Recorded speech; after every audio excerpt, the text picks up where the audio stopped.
കഴിഞ്ഞ കുറേ ദിവസങ്ങളിൽ യു.ഡി.എഫിൽ ഒരു വലിയ ആശയക്കുഴപ്പമുണ്ടായിരുന്നു. അതിൽ തന്നെ മുഖ്യമന്ത്രി ക്ലെയിം ഉന്നയിച്ച 3 പേരിൽ ഏറ്റവും കൂടുതൽ ഹേറ്റ്രഡ് ലഭിച്ച ആളെന്ന് പറയുന്നത് കെ.സി. വേണുഗോപാലാണ്.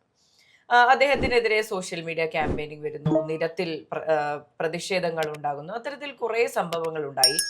ഇപ്പോഴും അതിന്റെ ഇമ്പാക്റ്റ് ഉണ്ട് സോഷ്യൽ മീഡിയയിലാണെങ്കിൽ പോലും, ജനങ്ങൾക്കിടയിലാണെങ്കിൽ പോലും. ശരിക്കും ഇത്രയും ഹേറ്റ്രഡ് അദ്ദേഹം അർഹിക്കുന്നുണ്ടോ? ഒരിക്കലുമില്ല ഒരിക്കലുമില്ല. ഒരുപക്ഷെ മുഖ്യമന്ത്രി സ്ഥാനത്തേക്ക് വി ഡി സതീശന്റെ പേര് AICC ഔദ്യോഗികമായി ഹൈക്കമാൻഡ് പ്രഖ്യാപിച്ചതിനു ശേഷം കെ.സി. വേണുഗോപാലിനെ വല്ലാതെ ചേർത്ത് പിടിക്കുന്നുണ്ട് ഈ സോഷ്യൽ മീഡിയയും സൈബർ ഇടങ്ങളും. അതിൽ ഏറ്റവും സങ്കടകരമായ കാര്യം, ഇദ്ദേഹത്തിന്റെ പേര് മുഖ്യമന്ത്രി സ്ഥാനത്തേക്ക് ഉയർന്നു കേട്ടപ്പോൾ ഏറ്റവും കൂടുതൽ അദ്ദേഹത്തിനെതിരെ പ്രതിഷേധം ഉയർത്തിയത് ഇവിടുത്തെ കോൺഗ്രസ്സുകാർ തന്നെയാണ് എന്നത് നമ്മൾ മനസ്സിലാക്കാതിരിക്കണം.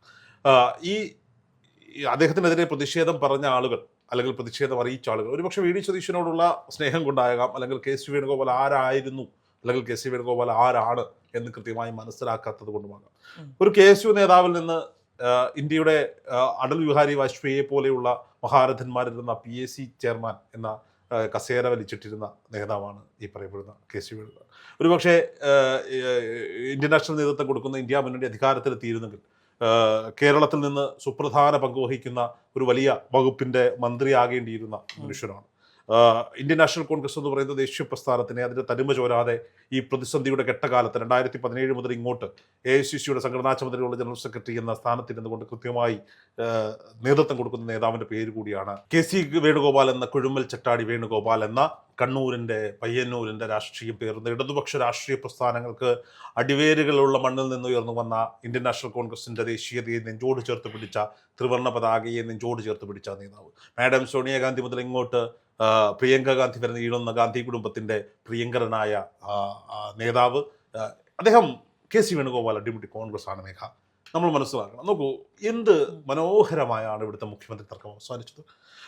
രാഹുൽ ഗാന്ധിക്കോ ഖാർഗെക്കോ അല്ലെങ്കിൽ ഹൈക്കമാൻഡിനോ ഒരിക്കലും ഒരു നോ പറയാൻ കഴിയുന്ന നേതാവല്ല കെ.സി. വേണുഗോപാൽ. കെ.സി. വേണുഗോപാൽ ആകണ്ട എന്ന് പറയാൻ അവർക്കൊരിക്കലും കഴിയില്ല. ഒരുപക്ഷെ ആ ചർച്ചകളിലുടനീളം കേരളത്തിൽ നിന്ന് ഒരു മന്ത്രിസഭ ഉണ്ടാകുന്നു. 10 വർഷങ്ങൾക്ക്, ഒരു പതിറ്റാണ്ടിനിപ്പുറത്ത് മന്ത്രിസഭ ഉണ്ടാകുന്നു.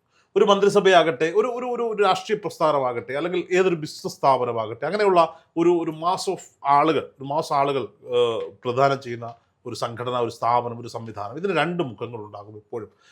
ഒരു മാധ്യമം തന്നെ എടുക്കും, ഏതെങ്കിലും ഒരു മാധ്യമ സ്ഥാപനം തന്നെ എടുക്കും. അതിൻ്റെ മുന്നിൽ നമ്മൾ കാണുന്ന മുഖങ്ങളല്ലല്ലോ അതിൻ്റെ യഥാർത്ഥ ഫൈറ്റേഴ്സ്. അതിൻ്റെ പിന്നണിയിൽ നിങ്ങൾ കാണുന്ന മുഖങ്ങൾ, പറയേണ്ടുന്ന നിലപാടുകൾ, നിങ്ങൾ പറയേണ്ടുന്ന വാർത്തകൾ പ്രേക്ഷകരിലേക്ക് എത്തിക്കാൻ അതിൻ്റെ പിന്നണിയിൽ പ്രവർത്തിക്കുന്ന എത്രയോ പേരുണ്ട്, അവർക്ക് നേതൃത്വം കൊടുക്കുന്ന എത്രയോ പേരുണ്ട്.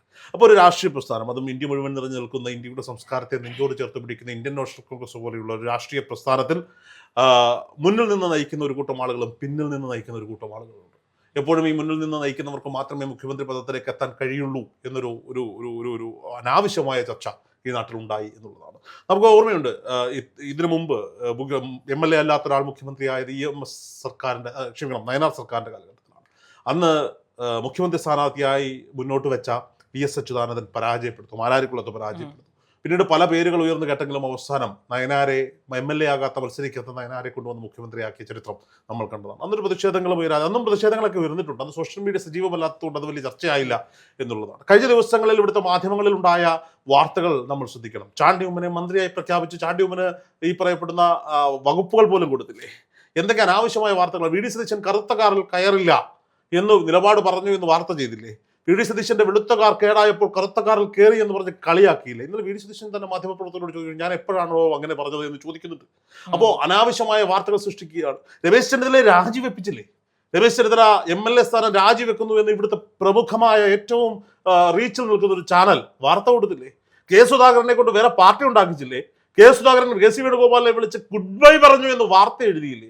എന്നിട്ട് ലെവലേശം ഉളുപ്പില്ലാതെ ഇന്ന് സമഗ്ര കവറേജുമായി തിരുവനന്തപുരത്ത് വി ഡി സതീശൻ സർക്കാർ അധികാരമേൽക്കുമ്പോൾ അവിടെ മൈക്ക് നീട്ടിപ്പിടിച്ചുകൊണ്ട് ചെന്ന് നിൽക്കുന്നില്ലേ ഇവന്മാർ. അപ്പൊ ഇത്തരം മാധ്യമങ്ങൾ, സോഷ്യൽ മീഡിയ അനാവശ്യമായ വിവാദങ്ങളിലേക്ക് പോവുകയാണ്. നോക്കൂ, ജനാധിപത്യം അതിന്റെ ജീവശ്വാസമായി കൊണ്ടു നടക്കുന്ന ഒരു രാഷ്ട്രീയ പ്രസ്ഥാനത്തിൽ ഒരാൾ മാത്രമല്ലെന്നേ മുഖ്യമന്ത്രി സ്ഥാനാർത്ഥി. രമേശ് ചെന്നിത്തല എന്ന് പറയുന്ന സീനിയർ നേതാവും വി ഡി സതീശൻ എന്ന് പറയുന്ന പ്രതിപക്ഷ നേതാവും അതുപോലെ കെ.സി. വേണുഗോപാൽ എന്ന് പറയുന്ന പിന്നണിയിലിരുന്ന് ചരട് വലിച്ച് ഇതിനു വേണ്ടുന്ന സംവിധാനങ്ങളെല്ലാം ആക്കിക്കൊടുത്ത, യാതൊരു വിധമായ തർക്കങ്ങളും വിതർക്കങ്ങളും ഇടയില്ലാത്ത തരത്തിൽ എങ്ങും ഒരു അടിപ്പണി ഉണ്ടാകാത്ത തരത്തിൽ സ്ഥാനാർത്ഥി നിർണയത്തിൽ പൂർണ്ണമായ ഉത്തരവാദിത്വത്തോടെ പങ്കുവഹിച്ച, ആ സ്ഥാനാർത്ഥികൾക്ക് വേണ്ടി പ്രചരണം നയിച്ച, ആ സ്ഥാനാർത്ഥിയാകാൻ കഴിയാത്തവരെ സമാധാനിപ്പിച്ച് കൂടെ നിർത്തിയ, അവർക്ക് വേണ്ടുന്ന സാമ്പത്തികവും അടിസ്ഥാന സൗകര്യങ്ങളും ഒരുക്കി കൊടുത്ത കെ.സി. വേണുഗോപാലിന്റെ പേര് കൂടി മുഖ്യമന്ത്രി ചർച്ചയിലേക്ക് ഉയർന്നു വരുന്നു. അദ്ദേഹത്തിന് വേണമെങ്കിൽ കടുംപിടുത്തം പിടിക്കാം. കേരളത്തിൽ ഇനി എന്തു സംഭവിച്ചാലും, കേരളത്തിലെ ജനങ്ങൾ ഇനി എന്തു പറഞ്ഞാലും ഞാൻ തന്നെ മുഖ്യമന്ത്രി ആകണമെന്ന് കടുംപിടുത്തം പിടിച്ച് ഹൈക്കമാൻഡിനോട് പറഞ്ഞാൽ അദ്ദേഹമേ മുഖ്യമന്ത്രിയാകുള്ളൂ എന്ന കാര്യത്തിൽ എല്ലാവർക്കും ഉത്തമമായ ബോധ്യമുണ്ട്.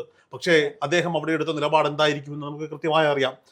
പാർട്ടി തീരുമാനിച്ചോളൂ, പാർട്ടി തീരുമാനിക്കുന്നതിനെ ഞാൻ ശിരസാ വഹിക്കും. പാർട്ടി അവസാനം വി.ഡി. സതീശന്റെ പേര് പറയുന്നതിന് 24 മണിക്കൂറുകൾക്കപ്പുറം ഡൽഹിയിൽ നിന്നൊരു വിമാനത്തിൽ കേരളത്തിലേക്ക് പറന്നിറങ്ങി മാധ്യമങ്ങളെ കണ്ട് അദ്ദേഹം പറഞ്ഞത്, നിങ്ങൾ എന്നെ കുറെ കൊത്തിപ്പറിച്ചില്ലേ, പക്ഷേ കെ.സി. വേണുഗോപാൽ അടിമുടി കോൺഗ്രസ് ആണ്, ഈ പ്രസ്ഥാനം എടുക്കുന്ന തീരുമാനത്തിനൊപ്പം നിൽക്കുന്നു.